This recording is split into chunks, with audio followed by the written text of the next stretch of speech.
So I want to get some stuff off my chest about Mariam Namazi, because she's apparently everybody's new free speech hero, and it's irritating the fuck out of me. Of course, not that I don't defend her right to speak, of course, right? Of course. It's just, well, for one thing, first of all, I can't take the UK seriously anymore when it comes to complaints about censorship and no platforming, because apparently it's okay for certain people to be censored and no platformed. But once it started hitting these, feminists and whatnot, oh, now it's gone too far. Perfect example is there was a guy that you could see in that Goldsmiths, the Thugs video, his friend of Namazi's, her director, in fact, of her videos. He was in that video. You can see he had big curly head of hair. But that guy was in a video a couple of months ago where he was disrupting a panel himself because one of the people on the panel he didn't like and he thinks is a fascist, Islamist fascist was, the accusation, which of course the other guy denies it, but the worst fascists always deny it. So, who can you believe?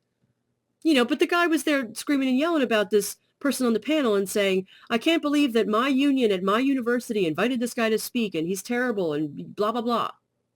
That's the same stuff we always hear that's supposed to be a big no-no, but here's this guy arguing that we should restrict this other person's speech. And then he turns around and he's going to defend his friend's right to speak.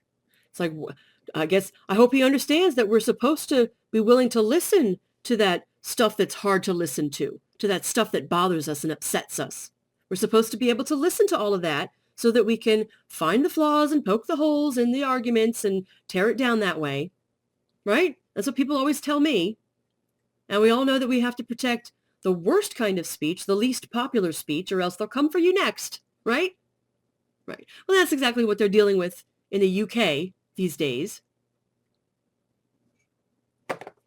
And it's unfortunate that a lot of these people who are being hailed as free speech heroes are actually people who fully support censorship when it comes to other people and the stuff that they don't like. It's like, oh gosh, somebody picked up that censorship tool that you made and now they're using it against you. Uh-oh. Anyway, I watched that Goldsmiths video. And why were those thugs allowed to stay after they'd been so disruptive? They took one guy out, if I remember correctly, but a couple of others stayed, and then they were called outside the door by the security guy, and I was like, well, good, okay. But then a minute later, they come back in, and I was like, what the fuck? What the fuck is that about?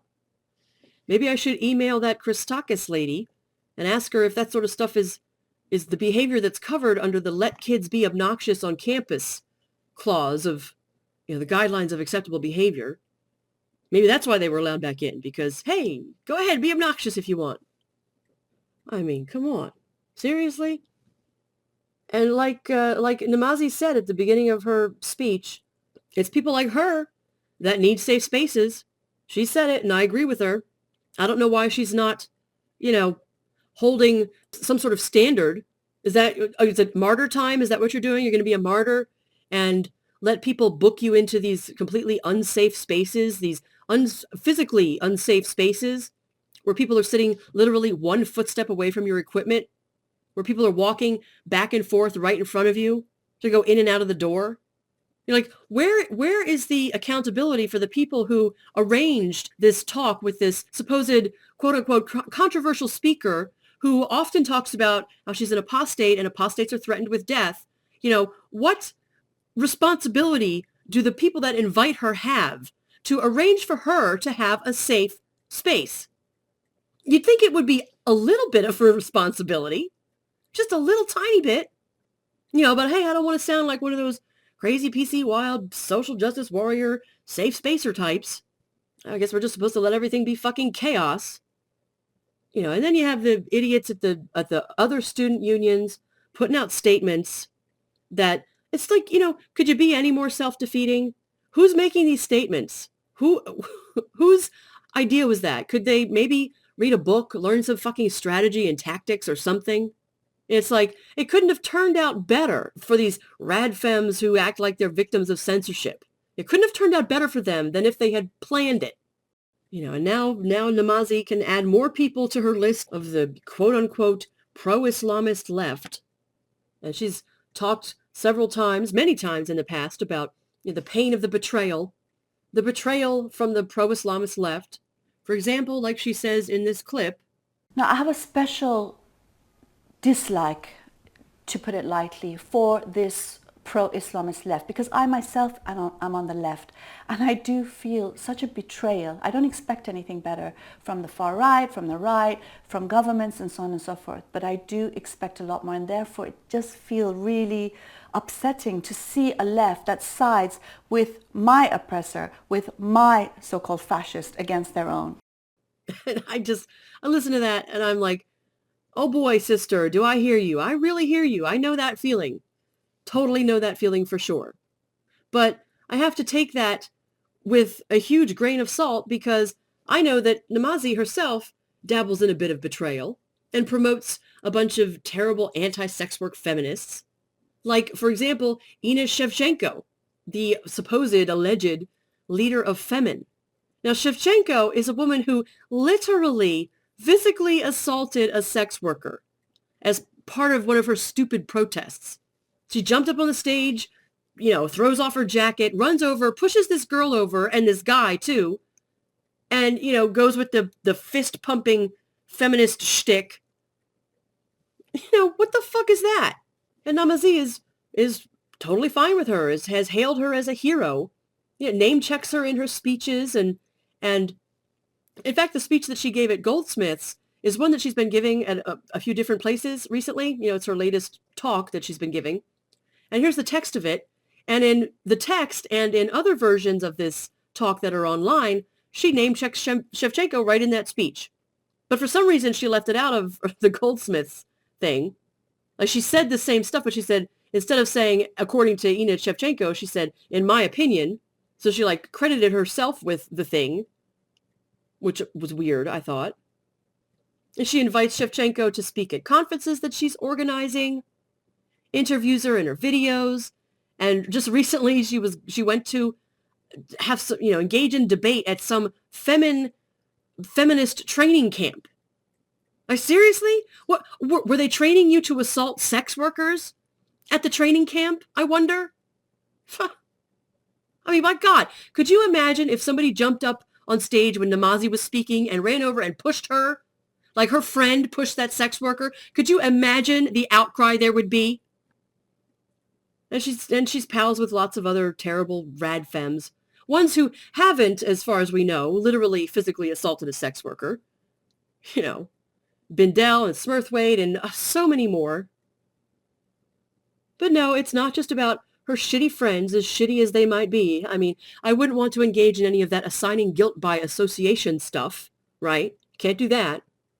No, it's also about the way Namazi has for a long time, for several years now, she has embraced that feminine style of nude protest as the best way to stick it to the Islamist patriarchy and such. That terrible people that want to keep women covered. The best way to show them is to get naked. And so she praises this nude protest stuff, but makes damn sure to separate it out and away from the other things that might involve nudity that apparently should still be considered obscene and immoral. Perfect example right here. This piece from fitna.org. Women's sexuality and bodies are policed and criminalized, and misogyny is encouraged and imposed by the state. Oh, well, sexuality and bodies policed and criminalized, that's right up my alley. The idealized woman is obedient, veiled, submissive, accepting of her assigned place. The rest of us are whores. Okay. Blamed for every calamity and natural disaster, disintegration of the family and society, deserving of punishment. That sounds so familiar, right? Women are routinely arrested and harassed for acts against chastity and morality. That also sounds familiar. A nude woman challenges discrimination against women and a system which profits from the commodification and sexualization of women's bodies. Oh, well, now, that is definitely familiar. Detractors argue that nude protests play into the hands of sexists by further commodifying the female body. Their erroneous conflation of nudity and obscenity, pornography, vulgarity, immorality. Yeah, making sure to separate it out. There's nothing wrong with nudity in and of itself. That the female body is used for profit, sexualized and commodified, does not make the female body obscene. Standard communist rad femme stuff, separating out those women who still deserve persecution, right? For using their nudity, not for protest, but for profit. Using it to feed and clothe and shelter themselves and any children that they might have. Those women are it's still okay, I guess, to consider them obscene and vulgar and immoral.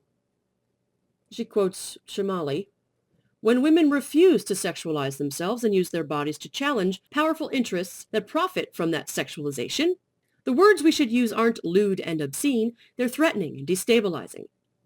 Women who use public nudity for social commentary, art, and protest are myth-busting. They're active, not passive, strong, not vulnerable, together, not isolated, public, not private, and usually angry, not alluring." Well, congrats, I guess. Congratulations on being morally superior because you use your nudity for protest, not like those nasty scabs who use it for economic survival. Whilst women's oppression is fundamentally a product of the economic and social system, and it's like there's almost a glimmer of potential understanding. Oh, yes, that's right. Oppression, lots of times, has to do with economic system and social system. So maybe using the nudity to thwart that oppression, that economic oppression, maybe that could be a good thing. Maybe that is, in fact, itself a form of protest, of sticking it to the patriarchy. But no, she continues and she tells us that that economic system which so oppresses us is actually going to benefit if we commodify ourselves. Yeah, it benefits from the commodification and objectification of women. Now, you're damned if you do and you're damned if you don't. It's just the same old stinky rad femme bullshit that it always is. You can't commodify your nudity or your sexuality. You can't commodify that because that's only going to benefit that terrible economic system which so oppresses all the women. Like, gosh, that almost sounds like doublespeak. Nice little trap that you've laid. And we're still good communists, even if we're naked. Workers include women. Workers this and workers that. But remember, it's not real work if you're getting paid for that nudity. That stuff, getting paid for nudity, why, that's the very lifeblood of the patriarchy. So it seems pretty clear to me, the separating out of certain women and certain things and making sure to leave that those labels of obscene and immoral, leaving them there to be used as accusations against women who aren't doing nudity and free expression in the right way. Those women who dare to gain a little something for themselves from it, you're still allowed to use those nasty labels against them. You're still allowed to treat them like whores. I think that's a nasty little trap that's left right there by these feminists. And it's a trap that's there to catch, they tell us all the time, oh, people are economically coerced, they don't really have a choice, and yet they're willing to leave these traps for exactly those women who are desperate and whatnot. And this stuff has been pointed out to Namazi and the rest of them repeatedly. She is not ignorant of complaints like you're hearing from me right now, but she's definitely been vigilant in ignoring them. And I know people will say, like they always do, that it's selfish of me to make complaints like I'm making. Because after all, there's literal sex slavery in these terrible places, and shouldn't we all be paying attention to that and tackling that? And yeah, I agree, which makes it even more worrisome to me that so many of these ladies, right, these rad femme types, are wasting so much of their time persecuting decriminalization advocates and focusing on passing these end demand laws in the West, instead of helping those who they even admit themselves, instead of helping the ones who really need help. and they'll use the terrible suffering situations and use those people as some sort of rhetorical device is to shield themselves from criticism when they're trying to pass those end demand laws. I've seen it thousands of times. Somebody writing an editorial or offering their opinion to Parliament and the Congress and whatnot, saying we need to pass these laws here in the West because look at all this suffering that happens in places that aren't the West. And there's always that blame shit that comes too, where they say, oh, anybody who opposes us is apparently totally fine with all of this terrible sex slavery suffering that's happening. And that sort of shit disgusts me when people appropriate that suffering for their own prohibitionist campaigns in the West. But, whatever.